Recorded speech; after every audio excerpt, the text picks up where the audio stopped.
Is Bryan Johnson hiding that he's cake? If Bryan Johnson is so transparent, everything's transparent. Why did his company get hit with a warning letter from the ERC alleging that he's violating California's health and safety code due to a lack of transparency? The man spending millions to live forever. I am the healthiest person on planet Earth. Don't die is a religion. My competitor is Jesus. Transparency in our food supply chain is a good thing for everybody.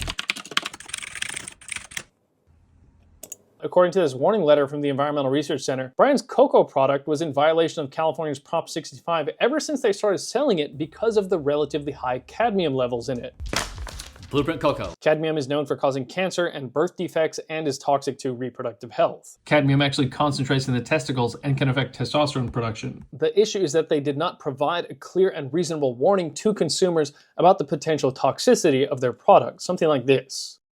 It's so important to know what you're eating and to have quantified data on the cleanliness. Now, some might claim that Prop 65 is just too strict. But the point is, they're saying that what makes them different is that they're transparent. How we approach transparency, a third-party lab tests our ingredients, we post that.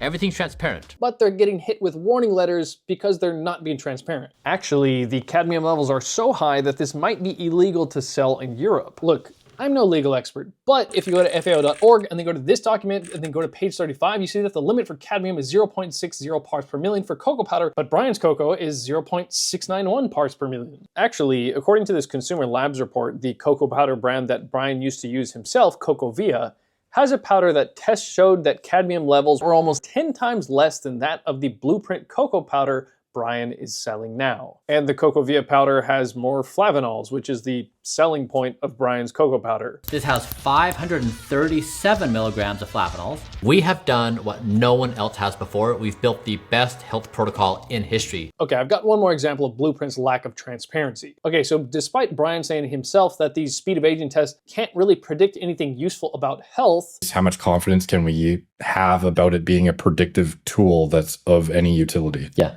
None. He's selling them on his website for $325. And he advertised on his Twitter that they give you 75 plus biomarkers. Pretty impressive for an at-home test. So I contacted Blueprint about what these 75 biomarkers are, and they wouldn't tell me. In an email, they said it was proprietary information. Transparency, everything's transparent. So just this morning, I tweeted about these 75 confidential biomarkers, and a couple hours later, Bryan deleted his tweet advertising the speed of aging tests. This was day 23 of investigating if Bryan Johnson's story is a scam.